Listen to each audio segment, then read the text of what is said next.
Start? Who's going to start? Jessica, are you going to go first? Yes. Okay. Yes, so once again, I'm Jessica Lorenzo. I just want to begin by thanking everyone for being here, especially our guest speaker, Ersela Kripa, for being here. All questions, we're going to have a quick Q&A at the end of the lecture, so anything that you have to say, just please hold on to it. Everyone, again, make sure your mics are muted, so there's no background noise, and try to be as attentive as possible throughout the lecture. And Ray is going to have a quick bio to introduce Ersela and a bit of her background, some of her work, and things like that. Ray, 1 second. Charlotte, are we live now? Yes, there's if you see on the top left corner, it's live. Okay, great. Hello, everyone. I'm Ray. Rochelle is my first name. I'm a master's student here at FIU, and I thank you, everyone, for allowing me to participate in this mediation. Okay, so Ersela Kripa is the registered architect and founding partner of Agency, a design and research practice which leverages spatial design and spatial information to counteract emerging forms of global and urban insecurity. Located in the U.S.-Mexico border, Agency works in extended conflictual contexts, constantly shifting the narratives, developing targeted methods to identify appropriate and disruptive sub-perceptual urban and atmospheric events that violate human rights. Ersela is an associate professor and director at Texas Tech College of Architecture in El Paso. She is also director of projects at POST, Projects for Operative Spatial Technologies. Excuse my background, I'm literally in the courtyard of the school. A COA Research Center. Her award includes Rome Prize in Architecture, the Emerging Voices Award from the Architectural League of New York, the Architectural Award from the American Academy of Arts and Letters, among others. Ersela holds a Master's of Science in Advanced Architectural Design from Columbia University. Ersela's work has been exhibited internationally, including at the Hong Kong Shenzhen Bi-City Biennale for Architecture and Urbanism, the Venice Biennale, the Berlin Biennale, Storefront for Art and Architecture in New York, the Richmond Art Center, and Exhibit Columbus, amongst others. The lecture titled Architectural Agency, and everyone, welcome Ersela. Hi, thank you for that introduction. So yeah, today, because the lecture is titled Architectural Agency, I'm going to share different parts of how we practice and what we imagine the agency of architecture is. So I'll talk a little bit about some journalism, advocacy work, built projects, and then I'll end on a recently published book. And I'll try to there'll be a lot. So for the students who would like to have a conversation, we can talk about any part of the practice. So start sharing my screen.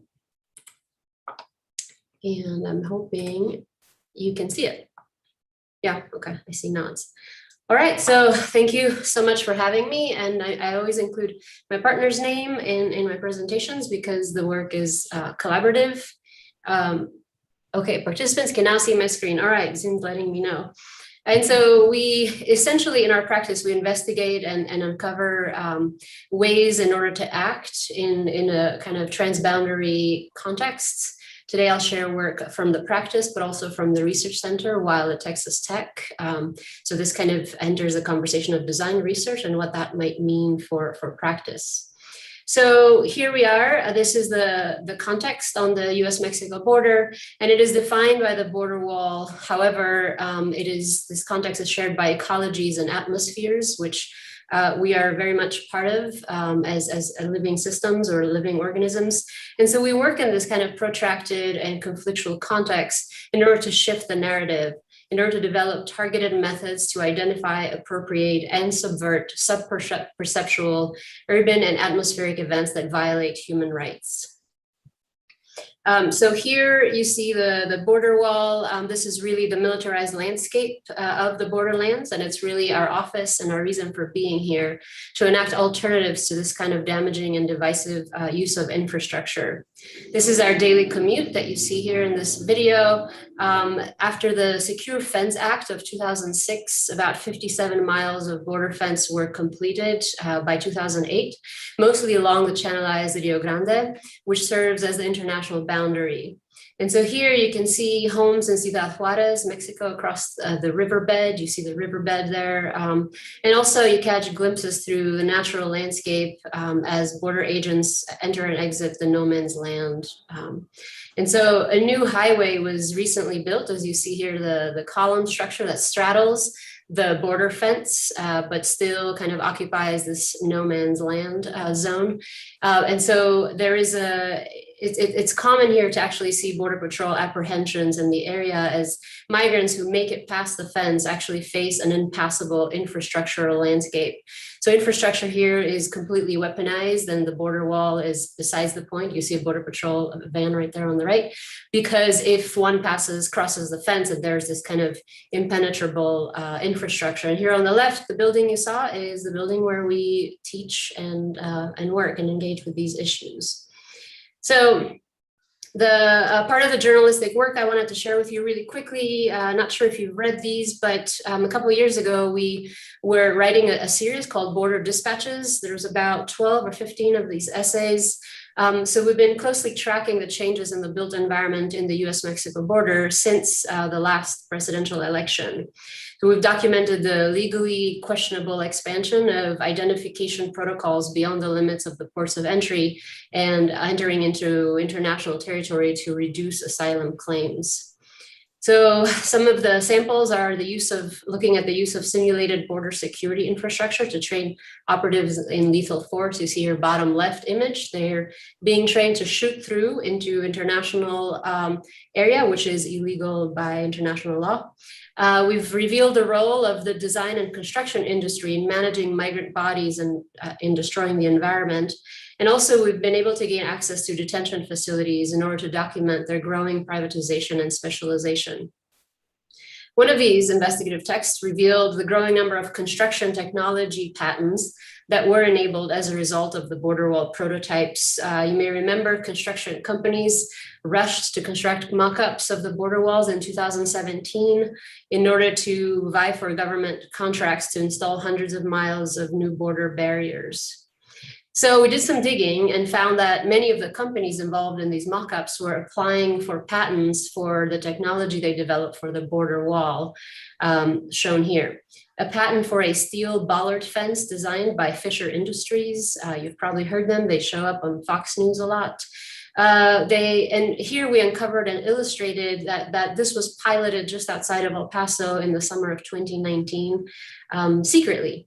And since then, this patented technology has enabled the rapid construction of miles of border wall through environmentally sensitive areas, indigenous land, and is contributing to ongoing lethal humanitarian crisis at the border as migrants continue to seek alternative paths through more dangerous and deadly terrain because of this new border fence.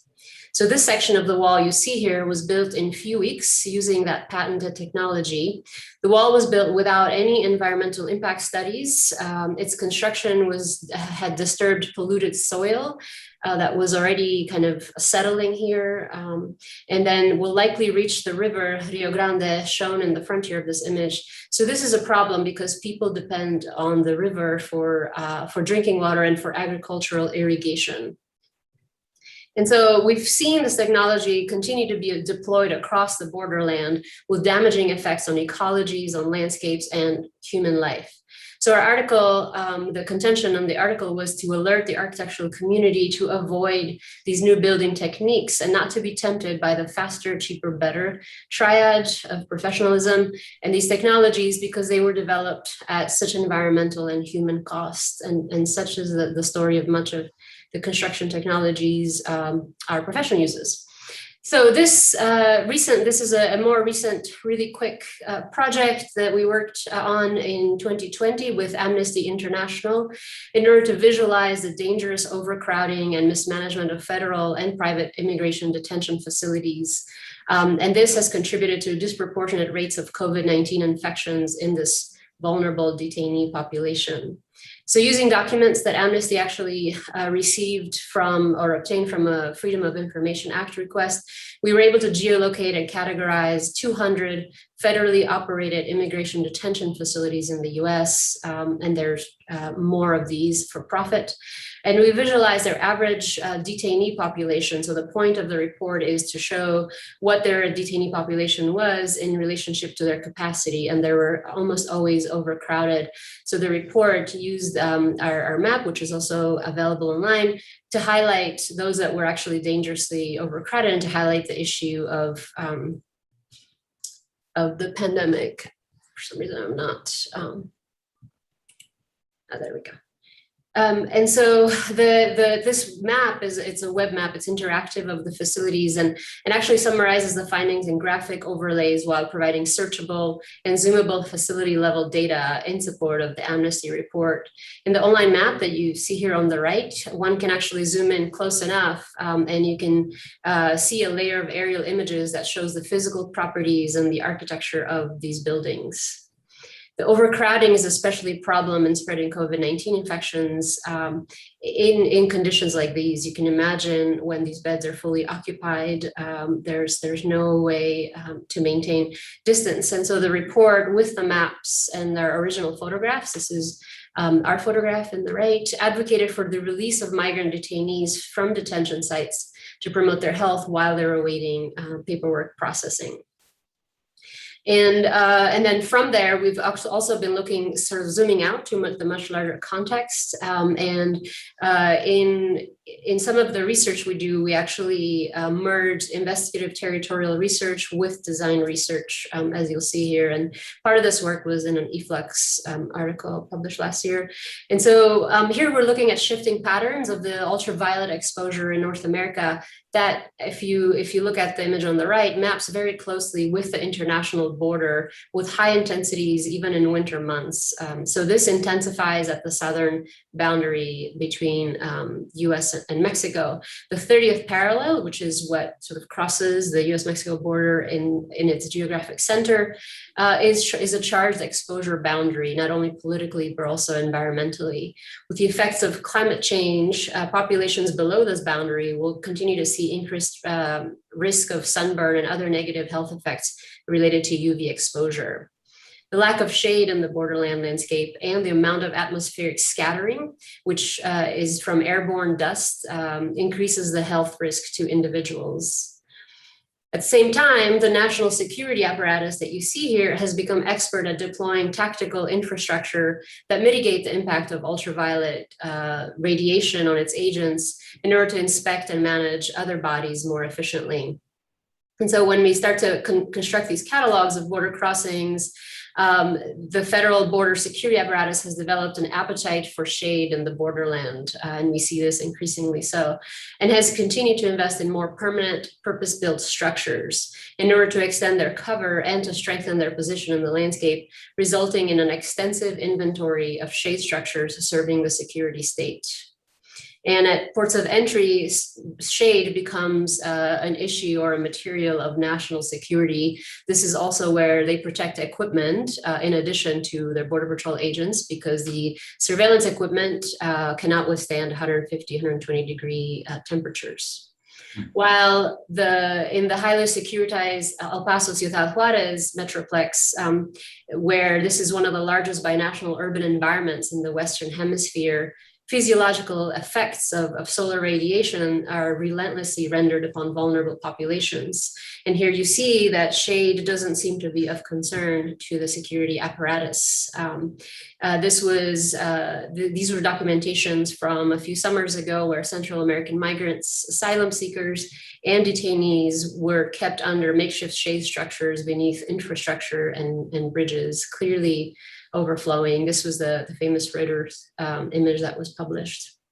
And so in this context, we ask ourselves, so what does design research mean, and what kind of work does this sort of research produce as architects? So we'll show a complementary effort here in the research center while at Texas Tech in post. As was mentioned earlier. So in the research center, we've been developing shade surplus and shade deficit maps, also a collection or maps of irradiated shade of public spaces. Here we use remote sensing and computational analysis to identify sites at particular risk of ultraviolet exposure. And in this way, we develop computational workflows and representational strategies for assessing shade designs from a scatter perspective due to the dust in the desert. So here we've been mapping diffuse solar radiation, and we can see clearly unequal asymmetrical distribution of UV protection. So in green is shade, essentially, the mostly UV protected areas, which you see top left, and that is the downtown area, whereas the red, where you see the border wall kind of meandering through the center of the image, this area is really exposed to UV light damage. And using LiDAR point cloud data and GIS solar analysis, we can better understand the distribution at even the block level, revealing, as you see in this image, areas of relatively high protection against diffuse radiation in the urban core, while conditions of general overexposure in the streets approaching the bridges, not only just in the bridges. Borrowing on some of these hidden logics built into solar analysis and GIS software, we actually developed our own tools in order to visualize and assess this condition, moving to a more immediate design and drawing environment. This probably speaks to the students, right, where we start to sort of like model urban environments and test our ideas. And so to better understand the impact of building geometry on UV exposure in urban space, we developed this spherical projection algorithm in Rhino and Grasshopper. Each intersection yields a different and highly articulated sky exposure map, which we use as essentially a computational surface. So here you see this is a catalog of intersections, most traveled intersections in the urban context, leading towards the border crossing. And so we're starting to see that the outline of buildings can be projected onto this kind of spherical surface. And it turns out that your UV damage while under shade condition really depends on the ratio of sky exposure that you can see. And so as we sort of, in order to make more intuitive mappings, we actually unroll the spherical projection into a panorama style drawing where we actually can allow ourselves and other designers to see the particular geometry of the skyline clearly in every direction in order to be able to assess this kind of damage. And we've sampled every major pedestrian intersection in order to compile the sky exposure catalog. And so to turn that research into an actionable practice, then we've begun to explore possible forms for structure in order to combat the effects of UVB scatter. And so we're working with a local partner who organizes outdoor classroom events for STEM and STEAM programming with K through 12 students in order to start to understand how these sort of geometries might be implemented for protection from UV. And here our work seeks to forge identities that promote dialogue across real and imagined boundaries. Another vector that's instrumental to our work here is the conception of transboundary atmospheres. Our context is defined and controlled by layered jurisdictional borders, as you see here, these sort of rail lines and borders, and you see the Rio Grande in the center, where mineralized infrastructures delineate local and regional areas while the atmosphere transgresses them. So the region has a dusty season, which pushes particulate matter across these boundaries, problematizing environmental monitoring and endangering public health. Despite this shared air basin and the shared problems we face with our neighbors, the jurisdictional fragmentations obscure the common issues of this urbanized valley. And conditions like this, atmospheric inversions, together with the colors of the high desert sunsets, make visible this ecological distress that the region is suffering, creating conditions like these that can last for days during the spring season.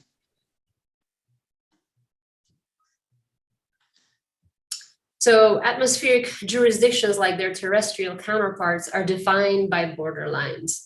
While some atmospheric administrative borderlines are drawn to coincide with and therefore reinforce existing geopolitical constructs like national borders, other kinds of atmospheric jurisdictions intentionally remap the territories below.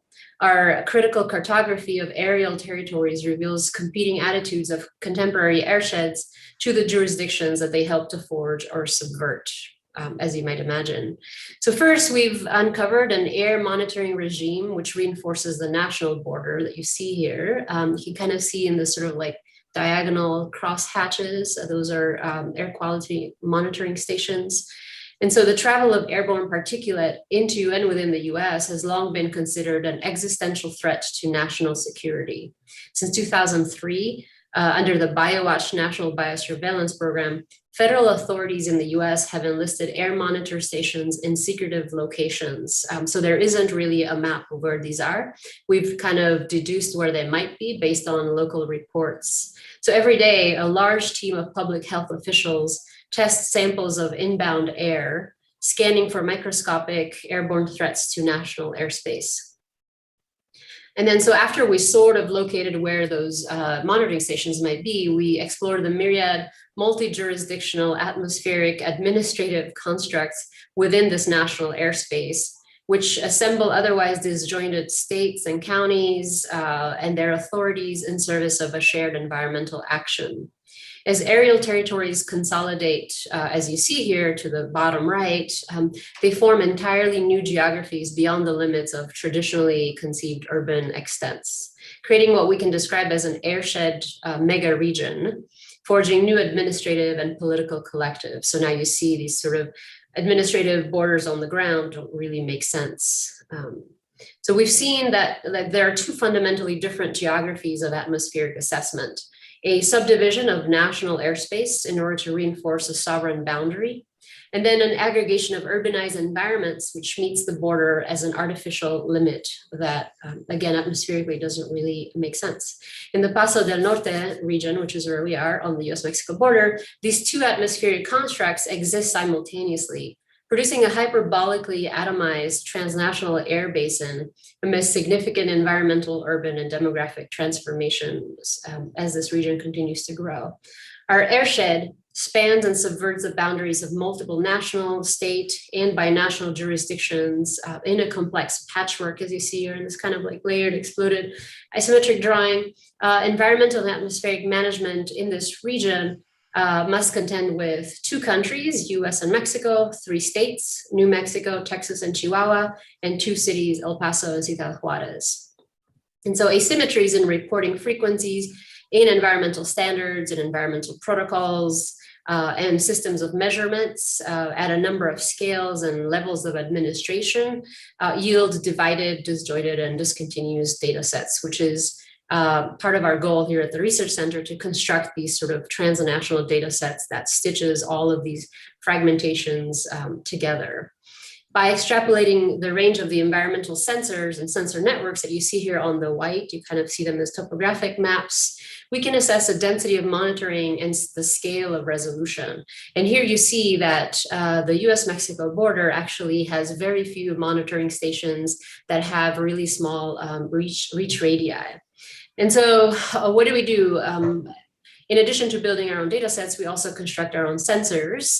This is kind of we have an expanded collection of Arduino-based sensors, and we go out and measure the environment ourselves. So this is quickly, this is the next project I wanted to share with you. As you see, we live, the US-Mexico border is spanned by binational ecoregions.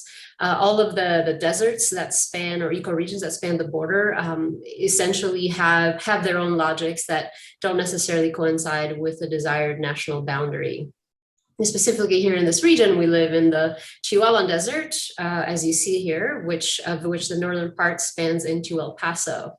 And the region is really signified by these kinds of dust storms and particulate matter in the air. The Samalayuca desert dunes are south of Ciudad Juarez, and they're made of 100% pure silica, which means is really highly airborne. And so in the spring windy season, all of this kind of particulate matter lives in the air and is detectable via satellite, as you see here in the purple. That's not a cloud, that's a dust storm. So here's what our territory looks like in the spring. And you can see how the mass of air above, it seems almost comical to then see the jurisdictional lines below that kind of air. And most of the self-settled colonias in Ciudad Juarez and Anapra live in conditions like these, in complete infrastructural neglect, where dust and sand is constantly part of daily life. And in the high desert, the two cities are actually valleys trapped between their two mountain ranges. And therefore we get these atmospheric inversions where air or dust and pollution never actually are released into the atmosphere. So we put an ad out and asked through word of mouth people if they wanted to host dust sensors in their homes, and these were six of the homes that were volunteers, and we gave them these dust sensors. And we were able to once a week to sort of visit and switch out the memory cards and to collect the data. The reason we're doing this is that when you saw the sort of the black map with the reach of the air quality monitoring stations, generally what they do is that they actually generalize air quality in the region, and therefore it reads as pretty good. But in the hyper local kind of block by block measurements, we actually start to see that the lower income zip codes suffer from a lot more environmental degradation. And then the most ubiquitous form is the camera of surveillance. So we ordered empty camera shells.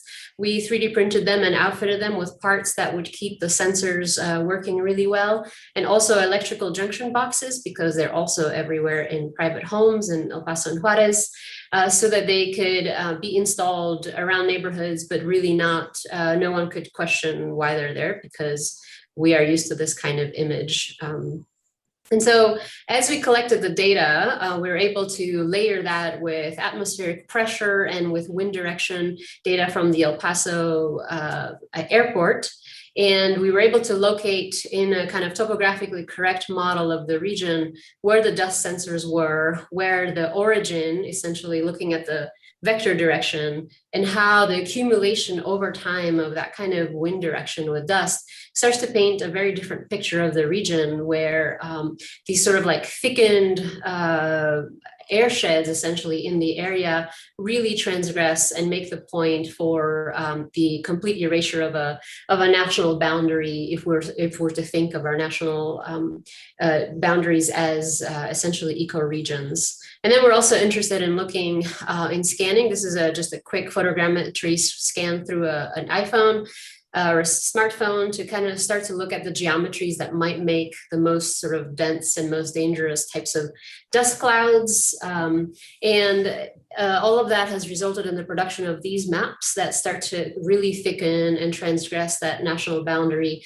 and talk about a valley condition as a shared airshed condition, but also this information has been given to local sort of air pollution and activists. There's a mother's group for children who are being really exposed to this kind of pollution because the schools are being moved and kind of aggregated to areas of just around the highways and around the border wall. And so this data hopefully has legs in local activism.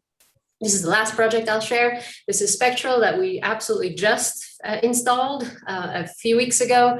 And this was while in the research center here at Texas Tech. So recent advances in multispectral imaging technologies that are developed through military and security research have led to this widespread increase in the availability and use of affordable sensors by everyone, as you saw with our previous project. So cameras, handheld devices, they're capable now of detecting previously unseen behaviors or data and invisible conditions that are beyond the visible spectrum in urban environments.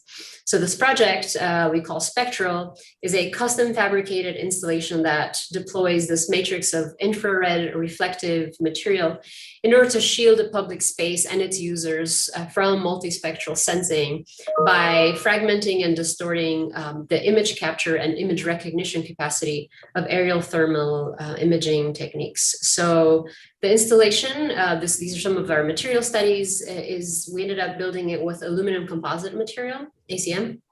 And this has the ability to shield thermal heat signatures and to really, you see here is how like my hand sort of disappears in the FLIR camera, and so this was a material that completely made sense for us. And so just as designers of the built environment have developed expertise in designing for optical qualities of what we normally know as light and shadow, now we must also broaden our domain to include the provision of multispectral shadow, which is not readily visible to the unaided eye. So the installation is designed as a series of distorted reticular forms that you see here on the right. So the reticular geometry is what sort of an aerial imaging drone needs to cross-reference and to geolocate and to stitch images together. And so the idea was to pull them, to essentially stretch the reticular crosshairs up to create a volumetric space where one might be able to hide. And because we're architects, we love making our projects ourselves. So the forms are built from 2 central panels that are CNC routed. And so they're slotted together and bolted on 4 sides. And also a lot of our work is designed so that unskilled labor can actually enter the project. And mostly that unskilled labor is ourselves and a few of our research assistants. So the parts are actually designed to nest tightly on standard 4x8 sheets of ACM. The idea here is to maximize the protective volume while also minimizing material waste. And you probably remember the Suez Canal blockage. This is right when the project was being designed. So we really had to sort of modify because pieces didn't make it on time. But this way, then we can use a flat pack approach and the parts can easily stack in a very minimal volume. And they were shipped in a tiny box that can fit in the back of a car. Here's us installing and kind of very easily folding and bolting. So the idea is that this is deployable and easy to make for anyone.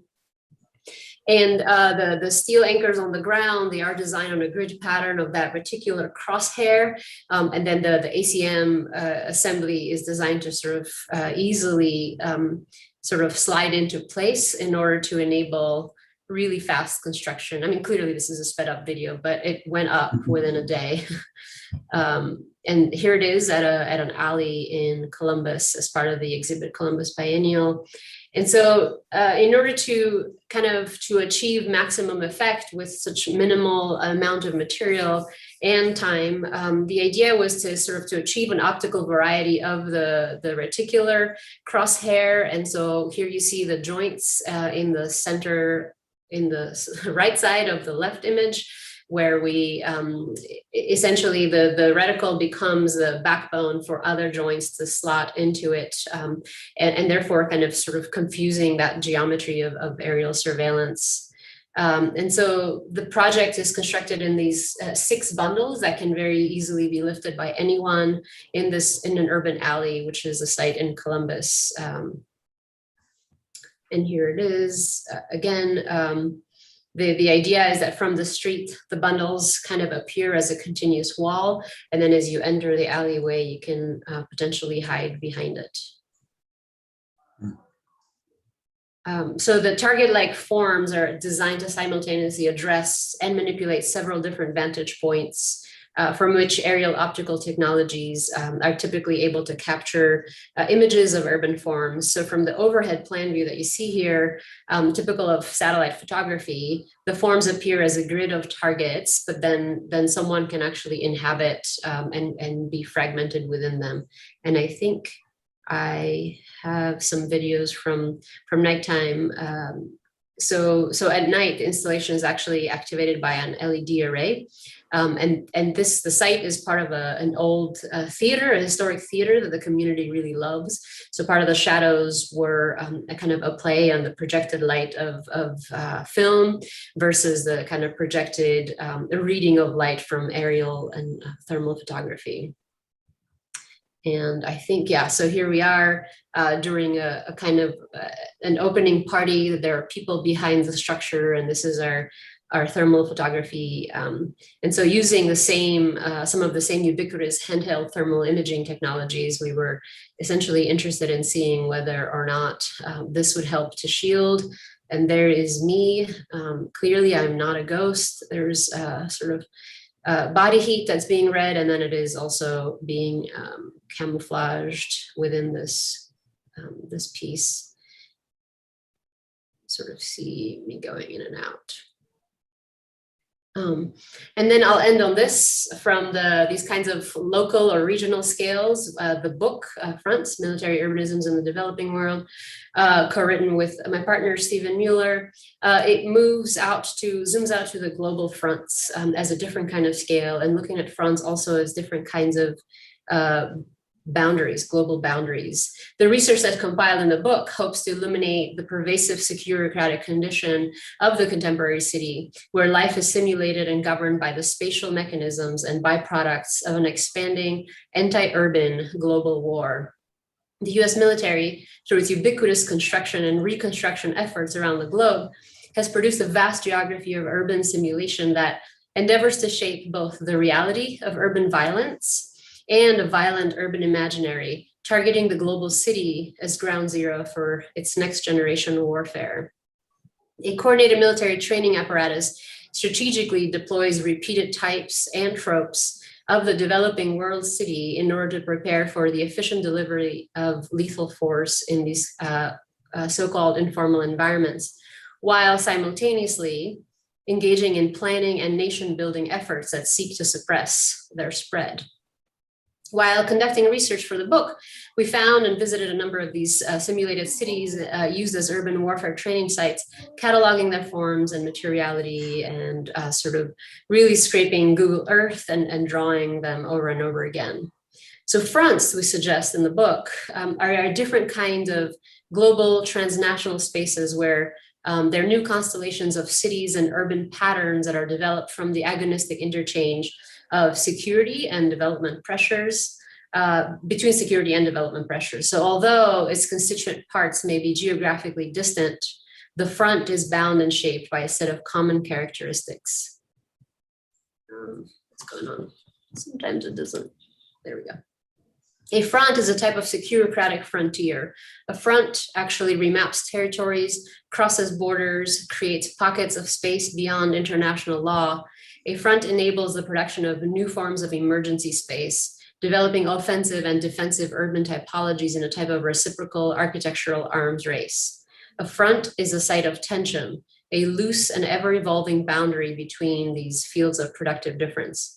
A front inhabits the line between extra-legal and criminal, between individual security and national security.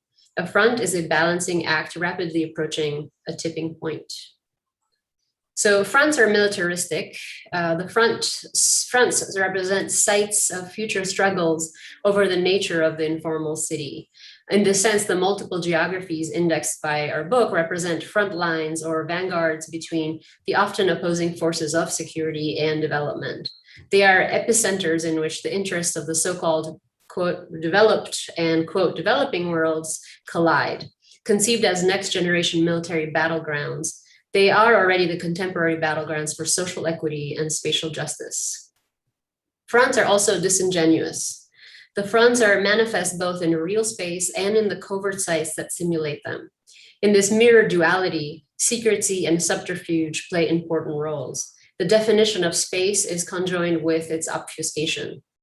In that sense, the fronts uncover a duplicitous urban narrative populated by a series of cover stories, false flags, double agents, feints, and disguise. Fronts are actually also meteorological. The fronts argue for an emerging meteorologic urbanism in which cities are increasingly recast as a pointillistic assemblage of autonomous structures of governance, irrespective of the jurisdictional and juridical boundaries of the nation states. The constellation of city types presented in the maps and the text in the book suggests urban identities are becoming fluid, presented and as thickened zones of volatility and innovation destabilized amidst an ever-shifting backdrop of conflict, of resource depletion and migration. As military logisticians confirm, cities now operate as independent agents. So we really are in the post-national city. They're free from the political structures and sovereign governments whose borders would once have them contained. This image is currently owned by the New Mexico Tech, which is an explosives school. And this used to be a former copper mining town that now is rented out to the Department of Defense for military training. So you see suburban homes here, and then down center towards the bottom here, you actually see the growth in the backyards or side yards of these suburban homes. And this is a simulated North African market town for training for war in North African villages. So this is from our simulated city database that we've been working on. We've uncovered about 500 of these sites, and we use publicly available data in order to uncover this hidden geography. This data is publicly available, but it is disjointed in different parts, and when this becomes online, will be the first publicly available geolocated database of these sites. And so we've scraped government contracts, congressional appropriations, budgetary hearings, military construction documents, journalistic sources in order to kind of to sort of intersect and find out where these sites are. And so this also demonstrates the diversity of the sites and the increasing specialization within each site as a new kind of urban form. The sites where the everyday and domestic environments of the city are duplicated, they telegraph the sites of future war. Violent conflict, the sites tell us, will increasingly enter the city and our most private spaces. So we began with an introductory chapter detailing emerging concepts of global insecurity and emerging forms of urban life, which will inform the investigation. Through the lens of urban simulation, we actually have been able to explore shifting attitudes towards density and informality that are mapped onto a series of remote sites used for urban warfare simulation. And then we included detailed history of simulated urban environments used by the world's militaries. And importantly, what we're interested in is this emerging type, the Combined Arms Collective Training Facility, or as the inside people call it, the CACTF. This is the new gold standard of simulated urbanism. It mandates the replication of certain urban and architectural typologies, as you see here listed, in order to provide an authentically challenging training environment to prepare for counterinsurgency. So for these special kinds of sites, we've located over 30 and can learn a lot about the military's posture towards urban environments and from deep analysis of their essentially architecture and urban forms. So the book is then presented in 3 sections, each detailing an emerging front, which is an urban geography in which the interests of informal development and global security collide to produce new forms of the city. So we have the proto-city, the logistic city, and the carceral city. And so here it is. This is a slide that may crash because it always does. But just fair warning. So each section then is divided into 2 chapters. And you see here the typologies that we're mostly interested in that the military is continuing to replicate more are typologies that are related or associated with self-settled environments or mega cities. The camp, the refugee camp, the zone, which is usually a prison, the dump, the graveyard, the squat, and the jail. And so if you start to look at all of these sites, we're starting to see similarities of all of how the military simulates these types of typologies in the interest of urban warfare training. Great, I think I got it. Yeah, it's not gonna crash. I'm almost done. So identifying these repeating typologies, essentially using architectural types as a kind of the arsenal for this forensic study, we are starting to see in many cases there are identical replicas. So the requirement of over 30 buildings of these specific sites of various types and excerpts of different forms of urbanism and urban occupation start to give us a list of embassies, city wall, police station, jails, and tunnels. The types deployed at the CACTIF specifically typically include what they call, these are all quoted words, but what they call a shanty town or a dump or a settlement. And so effectively criminalizing self-built environments and casting them as inherently suspect. I don't know how to get out of view. Sorry, I just have a few more slides and I am not, there we are, finding my arrow.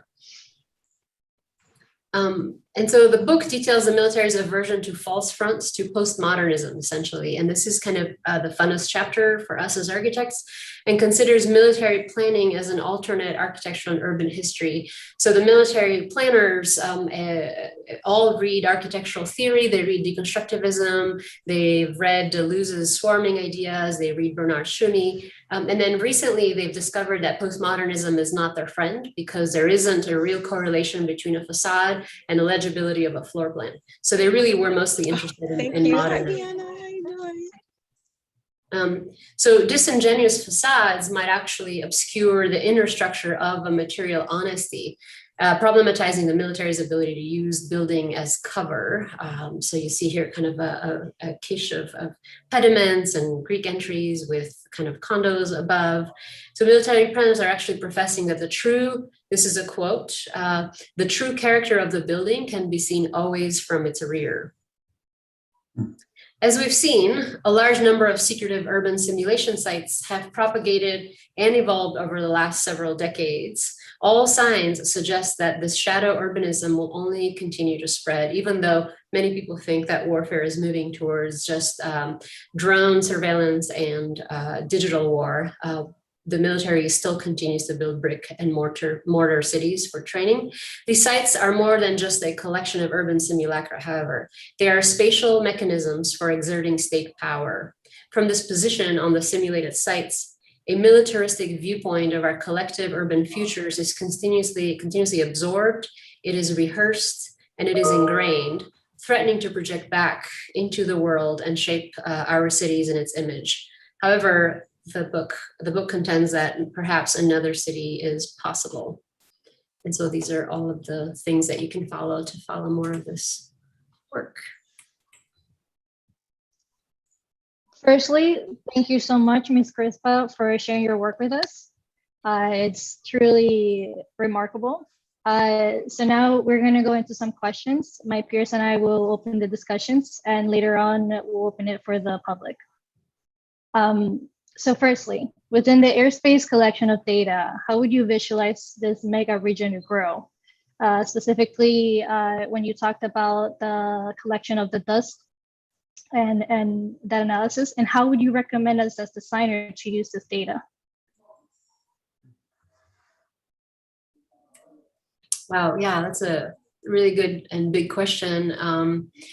So what we've learned is that data is never neutral. And so the data that's readily available has been written with certain goals in mind, and certain technology, like the patented technology for the border wall, or all of the GPS location systems on your phone are military technology.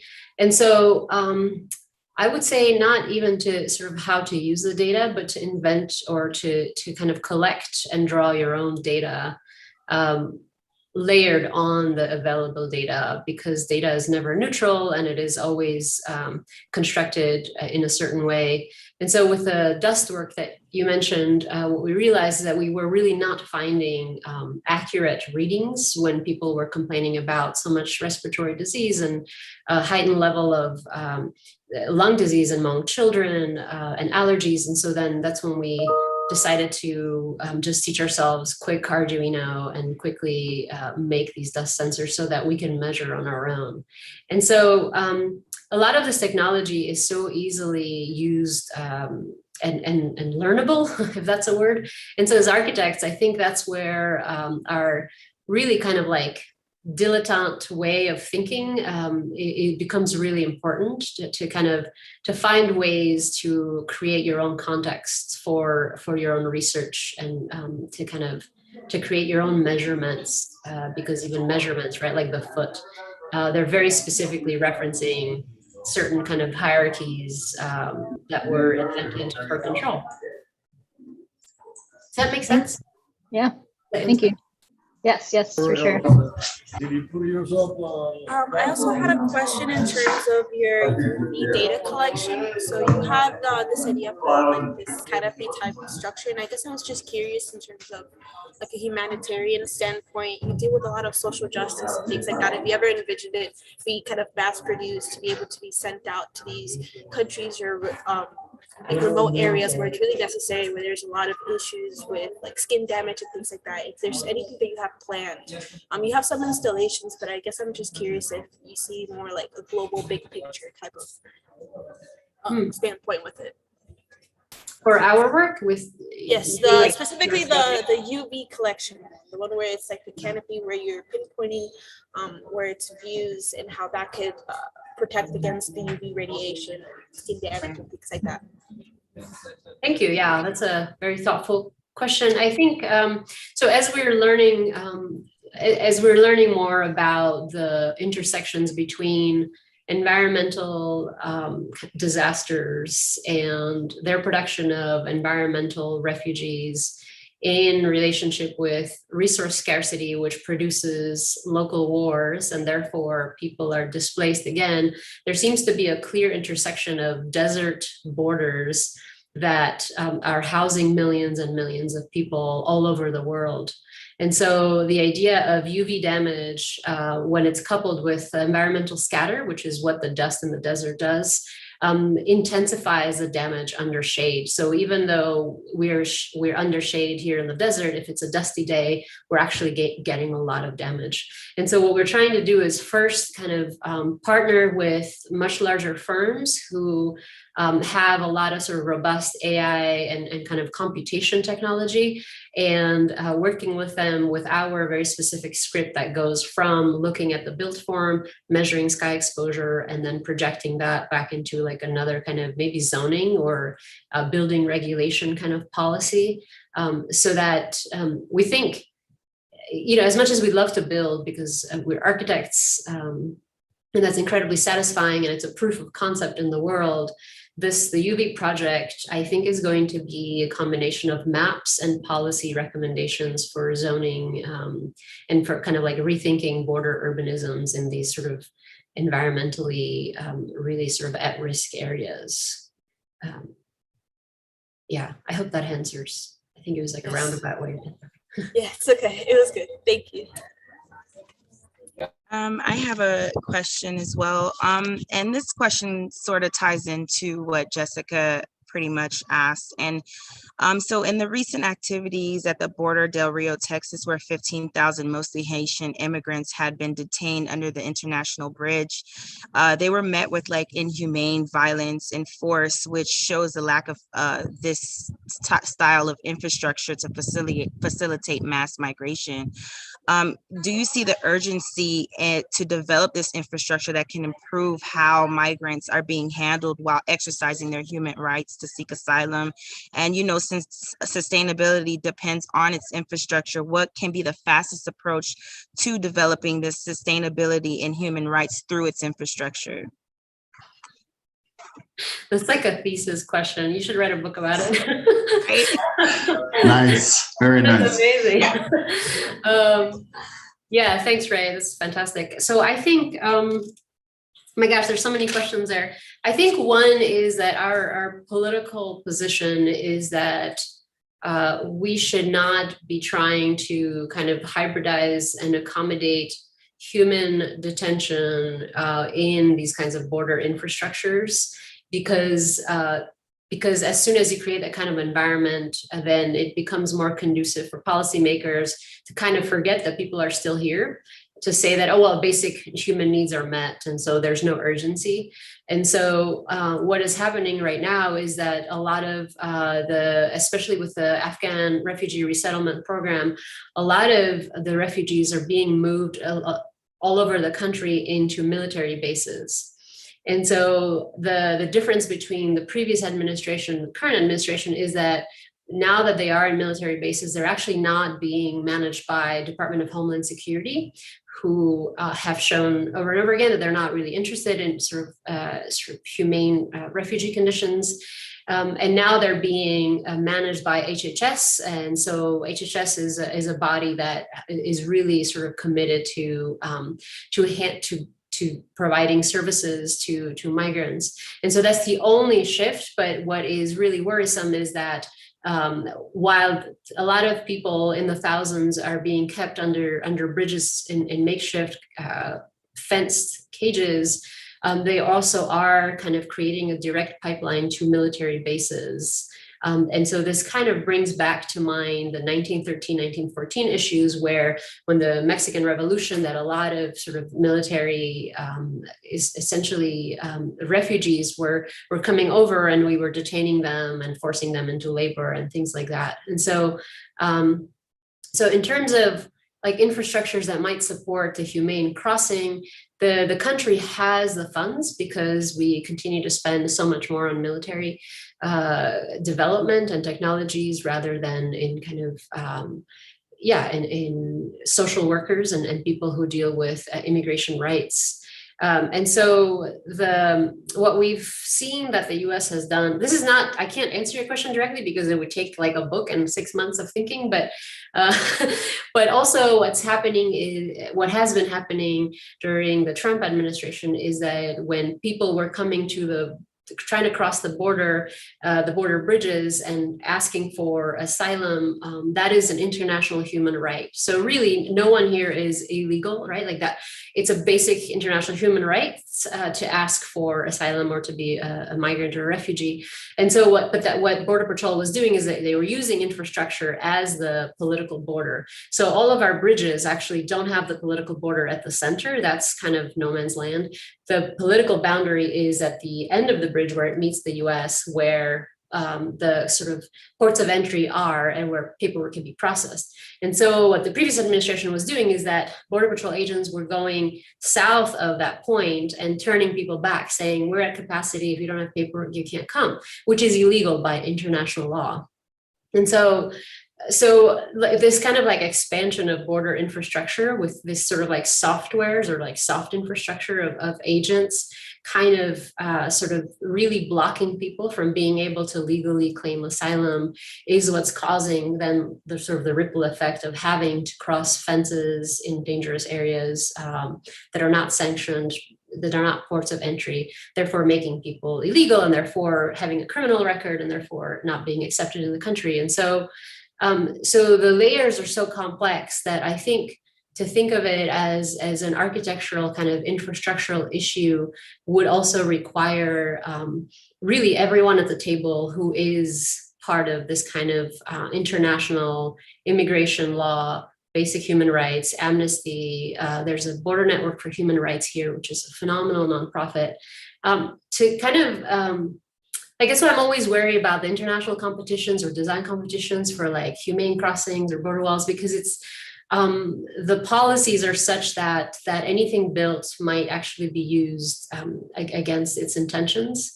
And so I think it's really a lot more about a much larger kind of immigration agenda. Yeah, thank you. Sorry, That was a great clarification.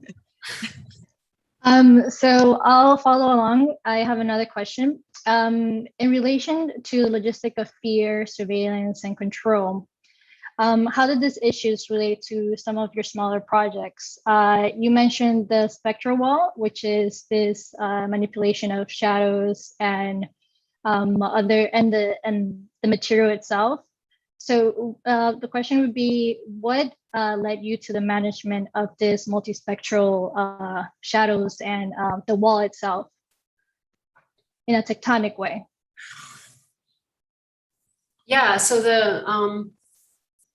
this project has shifted so much because it's like a favorite kind of architectural project for us because and you all as students will appreciate this, that it has gone through so many iterations because it's basically it relies on geometry and manipulating a material assembly towards a specific geometric end.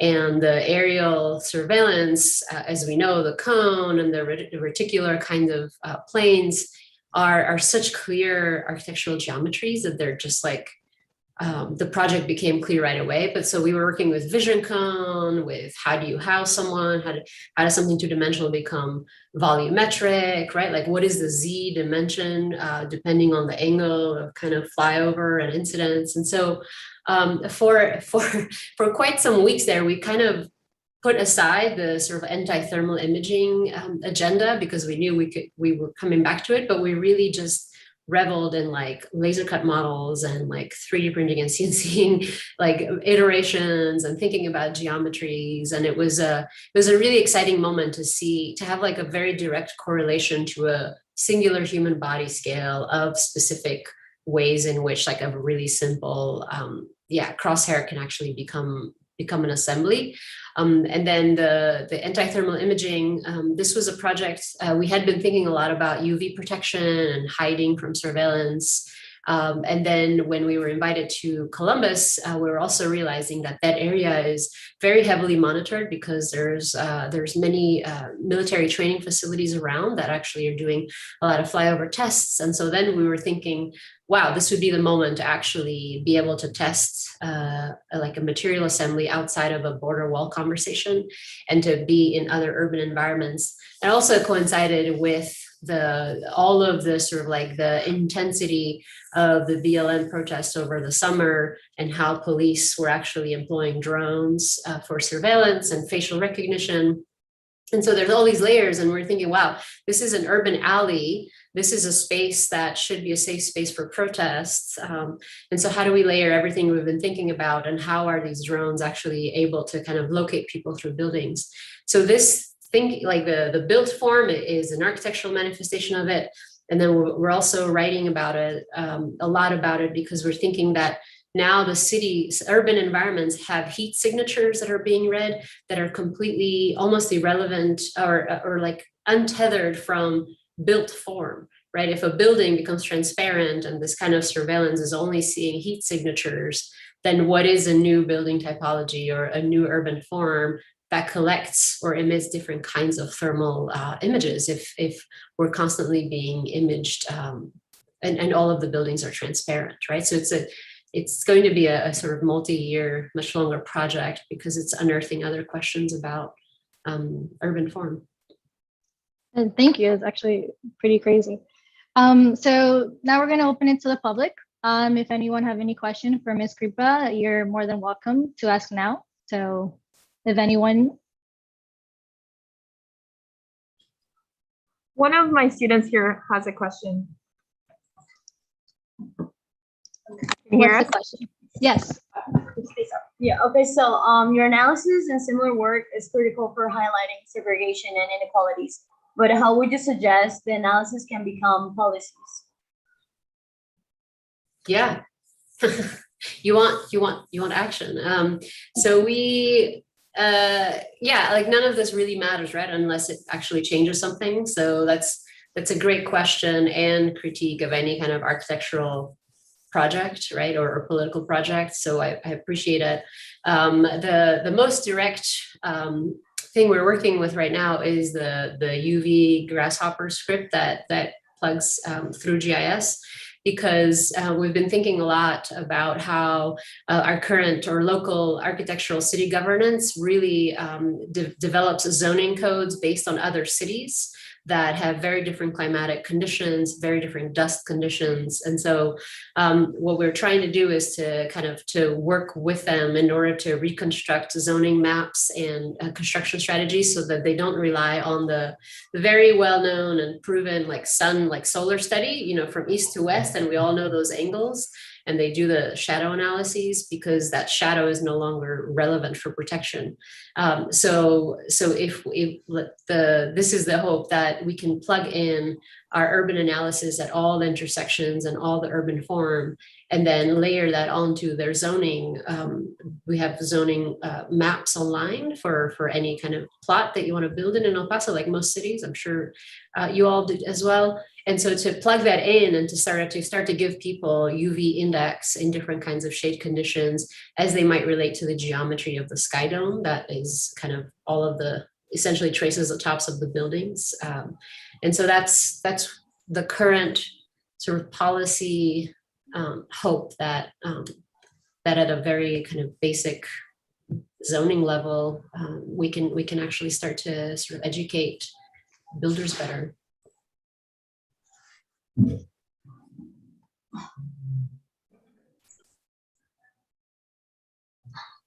Thank Any you. other questions from anyone? Yes. Anyone else have any other questions? Any of the professors have any question that they would want to ask? Ursula, that was fantastic. I learned a lot and really appreciate the level of rigor and the clarity that you have both in speaking and through the graphics that you guys have produced. So just really want to commend you on that. And a curious question is, what would be worth mapping from the Mexican side of the border in terms of their, interventions, mitigation strategies, or, aggravation strategies? Yeah. What you guys thought about? Yeah, so that's kind of, so your question was exactly the question when we first came here, because we were only seeing data and especially GIS data from the US side. And so, which is why in last summer, in the midst of pandemic, we established the Border Consortium for Actionable Spatial Research. And that is made of 50 scholars and researchers and activists on both sides of the border. And so what we've been doing is we've been very sort of diligently collecting data and finding ways to translate it so that it meets at the border. And so it's a multi-year project with work that's completely not visible and not showable, but it's absolutely necessary so that we can actually sort of dig into the data sets and start to collaborate as Michael Deere would call it, a third nation. Right, like the border region is really not of one country, but it's just in its own kind of entity.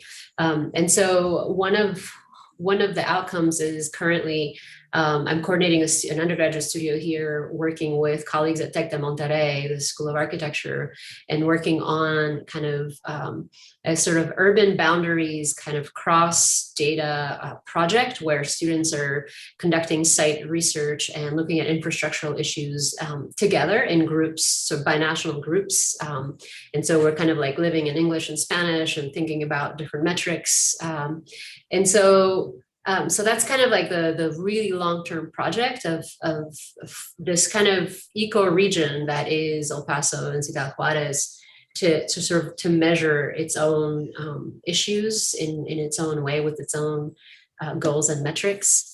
And then the dust work, actually, we installed more sensors in Juarez, and we were looking at the origin sites because when you're in El Paso, people say, oh my gosh, all the dust is coming from Mexico. And then when you're in Juarez, people say, look at all that pollution that's coming from El Paso, from the industry.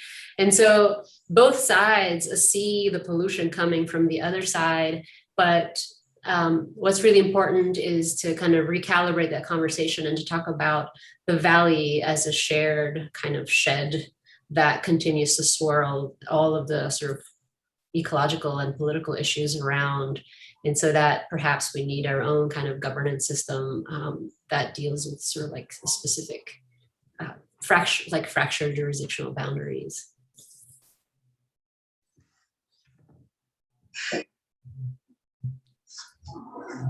A question, beautiful presentation. I love the work and the research. I wonder if you could just opine maybe briefly, given the context of a school at a border, and obviously the sort of extraordinary change in the events that are surrounding it. How does that start to inform curriculum? How does that start to inform, your freshmen, your whatever different levels of school? Like, how does that begin to bend and shape the educational agenda of training of architects for the future? Yeah, I know it's a really lot. good question. Yeah, and I think we've been thinking a lot about this because it's very clear that our students are not well served or not interested by sort of like the Western European architectural learnings or traditions. Many of them are really interested in Latin America and South America. And so what this is the first semester after 6 years of being here where we actually are able to have this shared studio with Tec de Monterrey and starting to really understand like the specificity of a kind of a nationally bordered context, but otherwise not really, right? It's really a sort of a dual cultural kind of context. And so so in pedagogy, what we're doing is while we still have to maintain all of the student learning objectives, as you all know, per NAB criteria, within them, the context of the studios, the sites of the studios become, all studios at all undergraduate levels become mini theses kinds of studios where we dedicate the first 6 weeks to robust research. And we pick the most contested sites where we're not necessarily steering students in a specific way of political kind of orientation, but finding the sites that have been contested for centuries that look at water, environmental pollution, healthcare. And so that is a sanatorium hospital project. And then we look at housing issues. And then we look at transit that used to be cross-border and now it's completely cut off. Like we don't have the trolley that we used to have that used to go to both cities. So we're looking at infrastructure as a division mechanism. And so the studio, so while the lectures and the seminars still have to sort of stick to those to specific guidelines, the studios are where we have just so much freedom in terms of what the context is. And at the undergraduate level, the students are generally really overwhelmed the first half of the semester because they have to produce research and maps and things that are precise so that they can have a position. But then the projects are just so much richer for it. So it's where we're kind of like slowly testing. Sometimes we even, we also have to really think about English as a learned language in our context. So sometimes our students present in Spanish because it's just easier for them to express their projects. So we're flexible, but we're sort of really reorienting our center towards Latin America and away from sort of the Western European tradition. Well, Ms. Kripa, thank you very much. Your work is really incredible. I have a few people already texting me saying how crazy it is with so much data. First of all, again, thank you. And thank you for sharing your work. And I think we're going to finish it off. All right. Thank you so much for having me. Good to see everyone. Good to see you, Nick. Thank you. Very nice. Thank you. Ersela, thank you. Thank you. Thank you. Great lecture. Thank you. So I will circulate your book title for students Sounds good. who are interested. Yeah. All right. Thanks a lot. All right. Thank you. Bye-bye.